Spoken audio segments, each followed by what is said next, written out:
Hey YouTube, it's Dr. Lolwutt here. Um, Long Beach is over, and Darkwolf won, as everybody by now knows. However, there were a lot of heroes, and so since I've been main decking, heroes have been my main deck for about a little over 6 months now. I figured I might as well show my post Long Beach version of the deck. So here we go, and as you can see, it's not well, not yet, but well, of course, this is the main engine right here. Stratos, 3 aliases. It's mainly just revolving around the alias, and then the Stratos pretty much get your aliases. But this deck is not a Bubble Beat version. Bubble Beat is kind of, I mean, it's cool, but I don't know, it's not really my playstyle for this deck at least. I run 3 Thunder King because, well, it's a fantastic card. It stops the meta. It, your opponent has to waste resources on it. It's just fantastic. It's a great card. 2 Fossil Dyna. It helps me read Gore's plays, or it helps me when I read Gore's plays. It helps me if I have some back row set. But I mainly pretty much, because this deck has a pretty big problem once your opponent has gone off. Like, if your opponent has gone off and you didn't stop it, you kind of do have a problem getting that stuff off the board, which is why I run 2 of these, because I just set that and then they attack their Logia and their Logia dies, and it's funny. But yeah, that's why there's 2 of that. The continuous effect is kind of nice. It's pretty situational, but the flip effect is really where I use this card personally. Of course, Gores, because he's an OTK stopper, massive beater. You can hide behind him. He alone can win you a game. 1 Valor. I'm trying to find room for 2, but I really can't. 2 Maxis, and that's it for hand traps. On spells, I'm going with triple MST personally. Windups are gonna, well, they got about a 50-50 chance of looping you, and if they do, then they're gonna set a bunch of back row, and these MSTs are gonna come in handy, especially if they already discarded 1. Rabbit is gonna summon Logia, set 5 back row. That's their best play, and you gotta play as if you're going up against their deck with their best play. So if they summon Logia, set 5 back row, I want to be as prepared as possible. Also, Inzectors love to set a lot of back row as well. So there's that. Dark Hole, Heavy Storm, Monster Reborn, staples essentially. Triple Pot of Duality. It's just fantastic. What can I say? I mean, it's Pot of Duality. It helps you dig deeper into your deck. This deck doesn't special summon that much. Well, first off, Pot of Duality is a fantastic deck, and really, if your deck doesn't special summon like all the time, I would personally recommend running 3 of this card. Double E-Call, 1 Rhoda. Pretty much just to get your hero engine going. Miracle Fusions. Remove from play targets on heroes, on an elemental hero fusion monster, and summon the monster. So you remove from play an alias and a Thunder King from your graveyard, summon a Shining at 29, massive beater. Or if you remove from play like a Stratos and an alias, this becomes essentially special summon a 3200 beater that that is like a walking stell. It's awesome. 2 Super Poly. Super Poly is an interesting choice this format because there's Logia, there's Dolka, there's Zen Mains, which is the bane of my existence. I hate Zen Mains. This hurts a lot of decks, and in hero decks, this probably needs to be mained too. However, if you're going up against Inzekers, side these out.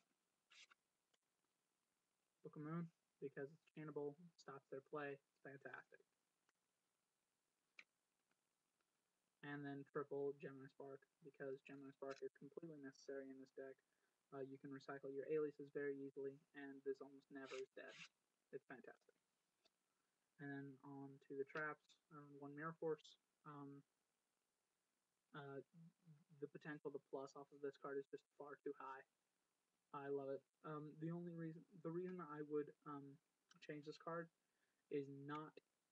Some people say they like Deep Prison because they want to remove the monster, and because Mirror Force usually ends up being used as a 1-for-1. I could not disagree more. I would rather have this card in my deck and have it like be a 1-for-1 60% of the time, and then 40% of the time have it +3 or +2 me, because a trap card that can potentially +4 you is a trap card that you should always run. I mean, there's a reason why this card is limited, guys. Really, like, this card is fantastic. However, Starlight Road is running around because Torrential's at 2 now. So I'm thinking about taking this out simply because of Starlight Road. Solemn, and 2 more Solemns. Pretty much Solemn Brigade. And 2 Hero Blasts. That's it for the main deck. Hero Blast is awesome. It's pretty much like one of the only chainable +1 traps there are. I mean, the only one that comes to mind off the top of my head is Treacherous Trap Hole, and you can't run Treacherous Trap Hole in this deck, so I run that.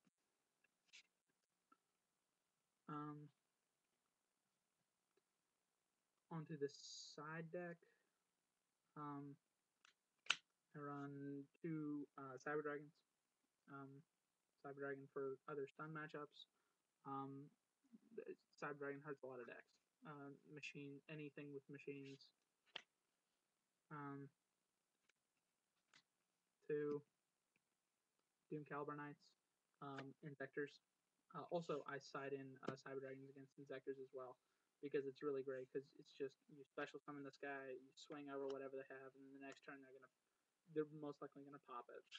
But Doom Caliber, normal summon this guy, swing over their Centipede, swing over Dragonfly, and next turn, when they try to pop it, you negate the effect. Love Doom Cal. Also, almost everybody game 2 is going to side out their Veilers and Maxis for heroes, so you won't really be having to worry about them just dropping a Maxi or dropping a Veiler on you, and then you having to negate. This is really great that way. 2 Chains Appearance. It kills windups. It kills Inzectors. What can I say? My personal tech in the side, 2 Vanity's Emptiness. I like this card. I'm seeing a lot more play of it. It's like Royal Oppression, but it's got a little bit of a different twist on it. When you activate this card, both players cannot special summon. However, if a card is sent from your field or deck to the graveyard, this goes away. So you can turn it off. You activate your E-Call, you turn this off. And essentially, I use this like Book of Moon. Book of Moon, you activate it, and it's automatically a neg 1. Like Book of Moon, it's just you activate it right there off the bat, neg 1. Unless in the craziest of like I don't know if they have like an equip spell or something, I don't know. But unless it's like super duper situational, it's a neg 1, because you're just gonna activate it and it doesn't do anything to their field advantage. It just goes to the grave. It has to be Book of Moon. It's situational. This I treat it as it's the same way. This is Book of Moon. You activate it and you don't expect this to stay on the field. You activate this to stop their play. You stop their play for 1 turn. If you stop their play for 2 turns, I guess you're just lucky. But this is Normal Summon Tour Guide. But Normal Summon Tour Guide, activate effect, Vanity's Emptiness. That's what this is for. Normal Summon Rabbit. Okay, pay cost, banish, Vanity's Emptiness. Normal Summon Zen Mighty. Pop a material, Vanity's Emptiness. Yeah, I mean, that kind of stuff. It's the same kind of gig. If they normal summon the Dragonfly, also I would not tie these in against Inzectors, because Inzectors are just going to be popping your stuff all over the field, and this is going to go to the grave so fast, it's not even funny. 2 Bottomless, because, well, you're going to see a lot more, not Gravekeeper, Dark World, and you need some removal, and that's the same reason that I'm also running Deep Prison in the side. If you notice, I actually run a lot of traps in the side. 1 Starlight Road, 1 Torrential, and, 2 Smashing Grounds. If you'll notice, I side 1 Torrential instead of maining 2. I don't believe with a stun deck like this, where the monster count is just so low, you can't really afford to kill your own monsters just willy-nilly. I'd rather have trap cards that can hit my opponent, such as Mirror Force, than trap cards that hit me. I need stuff that can hit my opponent versus stuff that can backfire. Smashing Down is great. It's 1/1 removal, and 1/1 is actually surprisingly really good in this format. So I would recommend to try that out. Onto the extra deck real quick. Run Scribe Drago, Stardust, Black Dragon, Gaia, because it's 26 pretty much. Brio, Librarian, and Catastor, and that's it for the synchro lineup. It's actually a lot of synchros, especially for this deck. One Utopia, not really going to exceed. This is probably the most I go into, besides, of course, the Shining.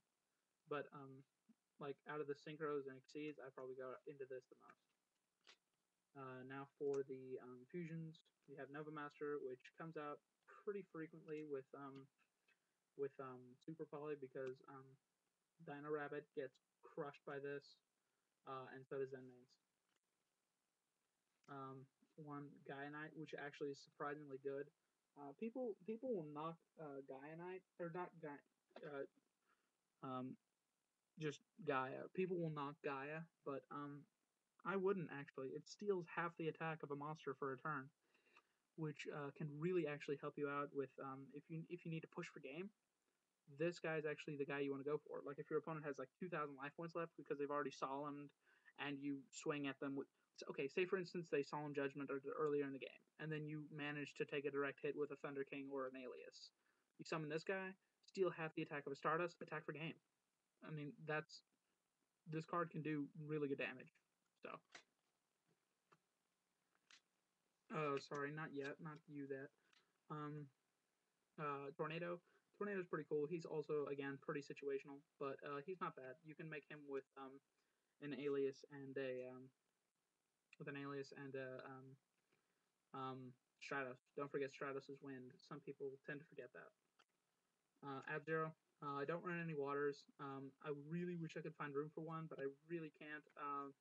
I pretty much just have to wait for Super Poly or something. 2 Shinings. What can I say? It's absolutely broken. Absolutely. Absolute Zero is absolutely broken, by the way. But Shining is awesome. He's a walking +1. And he's 32. You activate it, you remove 2 heroes, summon this guy, smack your opponent up, and then whenever he dies, you grab the 2 heroes back to your hand, and all the investment that you got, all the investment that you did to get on the field was 1 spell card, which is absolutely fantastic. I think this guy, he's a godsend for this deck. And then lastly, but definitely not least, Chimera Tech, because we side deck Cyber Dragons. Alright, YouTube. Peace out. Hope you like the video. Please check out my channel. See you guys later.